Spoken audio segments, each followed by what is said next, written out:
Update कंदा हलूं। अहम ख़बर है मीरपुर माथिले में ॻोठ हैदर लुंड ते पुलिस चढ़ाई करे 2 महीना अगवा थी वियल 2 औरतुनि ऐं 2 ॿारनि खे वाज़ियाब करायो है।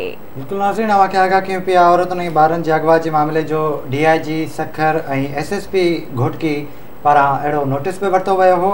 अपडेट कयूं पिया मीरपुर माथिले में ॻोठ हैदर लुंड ते पुलिस चढ़ाई कई है। 2 महीना अगवा थी वियल 2 औरतूं ऐं 2 ॿारनि खे वाज़ियाब करायो वियो आहे।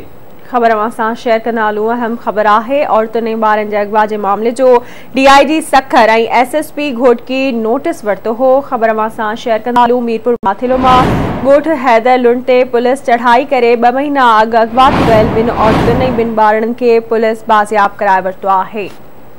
तफ़सील मालूम नासी लतीफ़ असीर खां। जी लतीफ़ अपडेट कजो।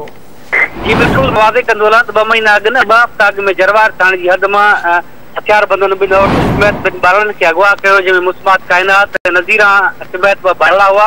इन सॼे मामले जो DIG सखर तारिक अब्बास कुरैशी SSP घोटकी मोहम्मद गज़र पारां नोटिस वरितो वियो।